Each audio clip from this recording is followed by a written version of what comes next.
Bonsoir Éric Zemmour, Bonsoir. merci beaucoup d'être sur notre plateau. Vous êtes journaliste, chroniqueur, polémiste, écrivain. Comment vous vous définissez dans le fond ? Journaliste et écrivain. Et voilà, donc deuxième tome du Bûcher des Vaniteux chez Albin Michel. C'est le recueil de vos chroniques matinales de l'année 2012 sur RTL. Bon, bah, vous y affirmez toujours que le costume de président est aussi grand pour François Hollande que pour Nicolas Sarkozy, que les politiques français ont plié devant Bruxelles depuis bien longtemps, qu'on ne prend pas assez conscience qu'il y a trop d'étrangers en France et que la République et la laïcité sont en danger.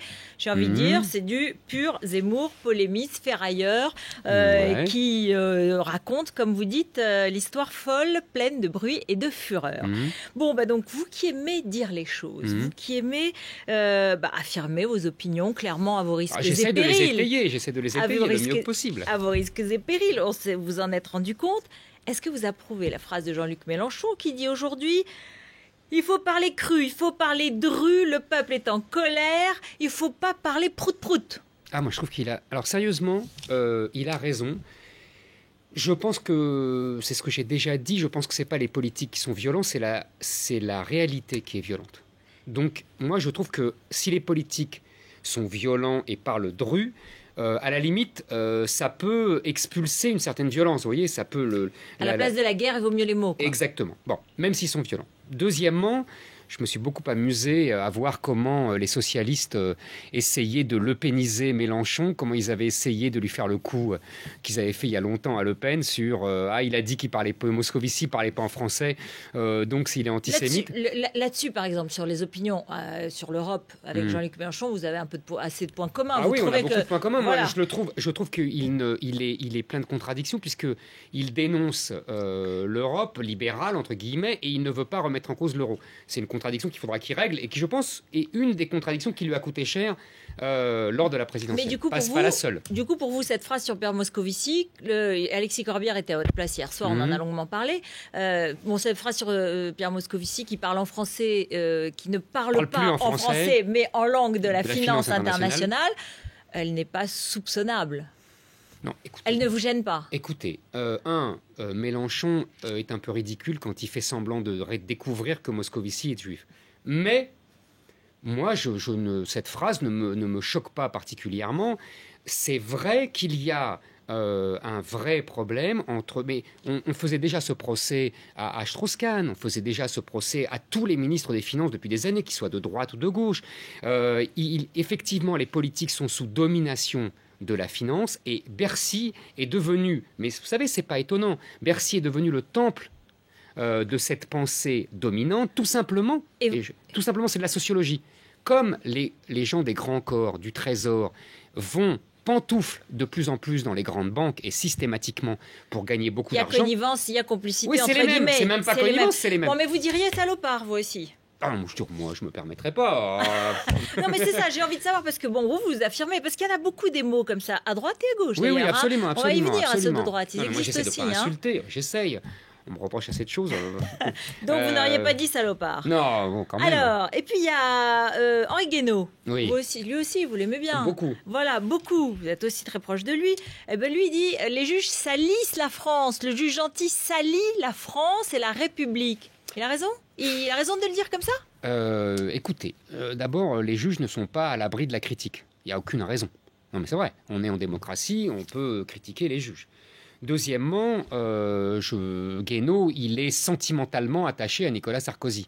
Ça excuse tout. Ce qui n'est pas mon cas. Non, mais je veux dire, je comprends sa réaction, elle est plus vive que ne serait la mienne. Troisièmement, alors je me permets d'être quand même amusé par le traitement médiatique de ce juge. D'abord, les juges sont toujours intègres, indépendants, farouches, mais solitaires. On a dit ce juge gentil, il avait laissé pas mal de gens en prison. C'est ce que j'allais dire. Ça m'amuse avait eu beaucoup quelques de voir. méthodes Voilà. quand même assez musclées. Et je vois bien la gauche médiatique lui tresse des louanges, alors qu'ils sont les premiers à défendre la liberté individuelle. C'est un peu paradoxal. Christiane Taubira a défendu la justice aujourd'hui. On va l'écouter, c'était à l'Assemblée.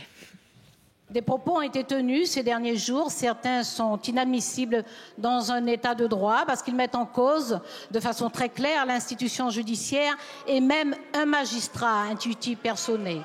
Nous estimons que ce sont des déclarations graves parce qu'elles minent la confiance que les citoyens ont dans la justice, dans les institutions en général et dans l'État. Vous n'êtes pas d'accord? Non, mais ça m'amuse parce que moi, c'est pas une copine pour vous. Je hein. me souviens. Vous l'avez pas mal critiquée. Hein.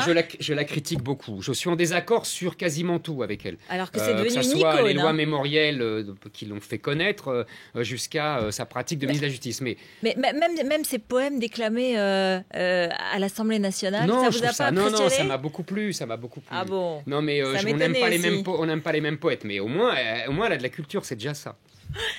Les enfants gazés.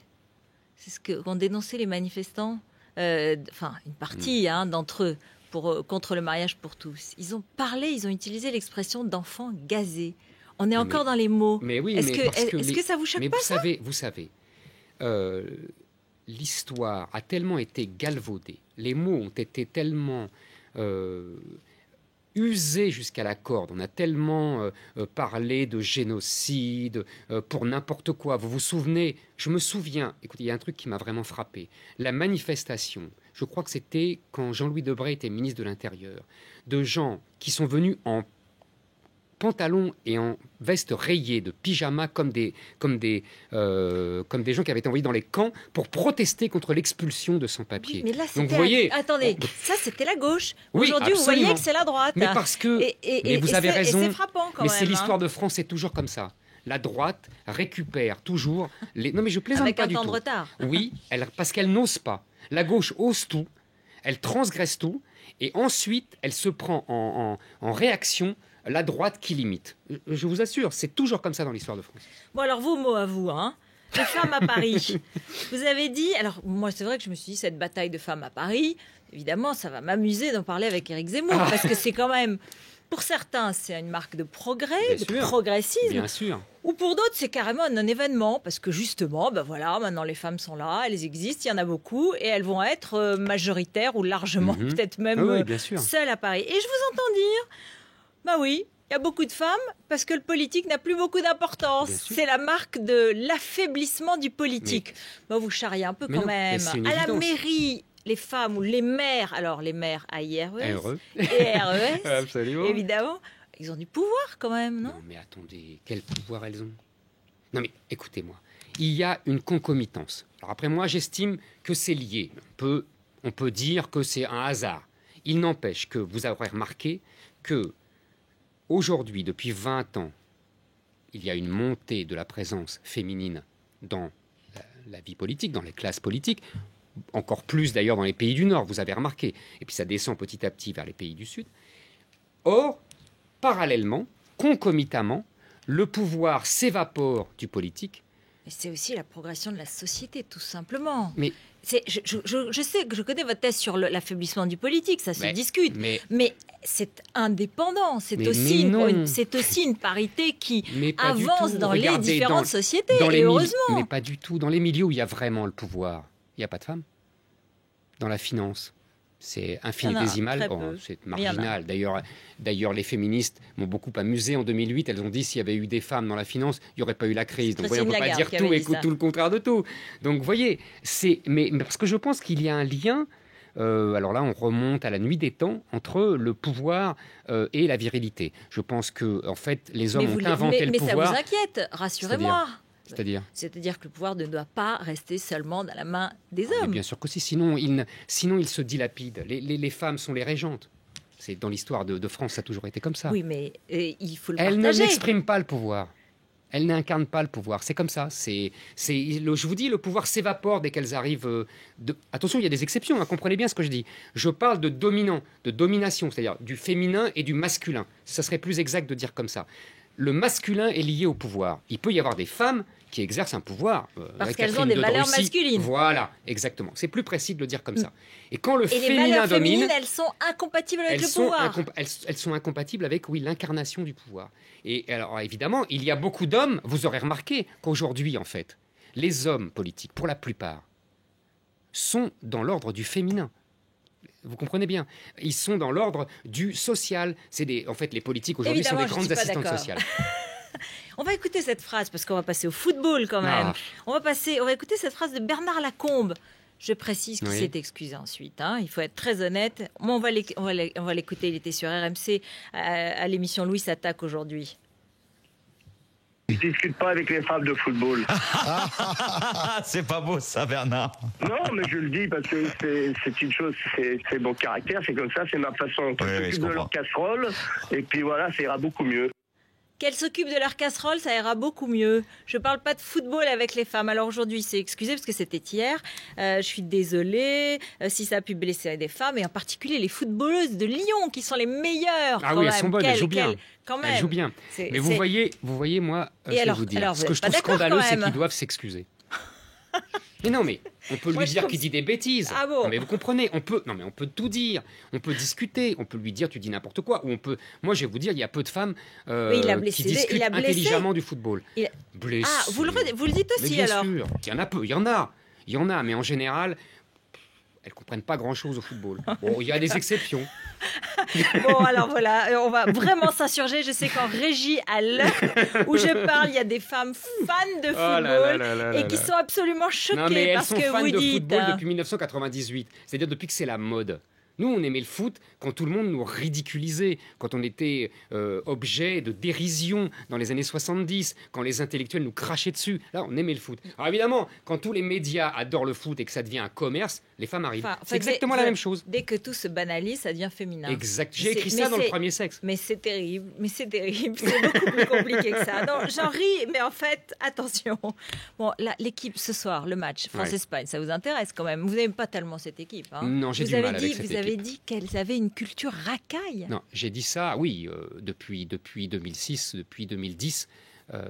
Là, ça va un peu mieux depuis que Deschamps a repris les choses en main, parce qu'il sert la vis à tout le monde. Mais l'équipe de foot de 2010 et de 2012, sous le règne de Domenech, était vraiment baignée dans la culture racaille. C'est indéniable. C'est des gens, vous savez... on a l'impression qu'ils n'ont pas envie de jouer en équipe de France. Voilà, c'est ça l'impression générale du pays. Mais vous savez, je suis alors vraiment un Français parmi les autres. Vous avez regardé ce qui s'est passé en Géorgie, face à la Géorgie, c'était formidable. Je vous ai dit, depuis qu'il y a Deschamps, ça va mieux. Mais parce que Deschamps, c'est le successeur de d'Aimé Jacquet. C'est-à-dire des valeurs de la petite classe moyenne française, le travail, l'effort, la rigueur, le patriotisme, et qui ont complètement été abandonnés par des gens comme Domenech et par le milieu du foot qui s'est vendu au fric et à la culture racaille de banlieue, puisqu'il recrute beaucoup de footballeurs en banlieue et dans toutes les banlieues françaises. Donc, si vous voulez, il y a cette rencontre-là qui est explosive. Et Deschamps, manifestement, il est décidé à verrouiller ça, à essayer, mais il aura du mal. On le voit avec Benzema, on le voit avec d'autres. Il aura beaucoup de mal. Si ce soir Benzema marque, je serais ravi. Non, mais c'est un très bon joueur. Tout ce que vous dites sera validé. Vous comprenez pas. C'est un très bon joueur, Benzema. Il joue très bien au Real Madrid, mais je constate qu'il joue beaucoup mieux au Real Madrid qu'en équipe de France. Je me dis que c'est bizarre. Voilà, c'est tout. Il y en a d'autres. Manque de chance. Non. Bon, le pronostic. C'est le Real Madrid qui paye. Votre pronostic pour ce soir. Moi, vous savez, j'admire l'équipe d'Espagne, tout simplement parce que, vous savez, il faut prendre un petit historique. Elle est issue du club de Barcelone. Elle joue comme Barcelone. Et Barcelone... Oui, mais enfin, ils étaient moyens, là. Oui, mais pourquoi je vous explique ça? Barcelone, en fait, le jeu de Barcelone, et on revient à notre discussion de tout à l'heure, le jeu de Barcelone a été inventé par un Hollandais qui s'appelle Johan Cruyff et qui jouait dans les années 70 à l'Ajax d'Amsterdam et qui était mon idole. Je le connais, c'est incroyable, mais pourtant, je suis une femme. Hein. C'était mon idole. C'est incroyable. Hein. C'est une question de génération. Merci beaucoup. Mais non, il y a beaucoup de femmes qui aiment le foot et qui regarderont ce soir et qui seront sur la soirée spéciale sur BFM TV. Oui, c'est ce qu'on me dit à l'oreillette. Merci Eric Zemmour d'être venu faire un tour chez une journaliste femme. Merci. Restez avec nous.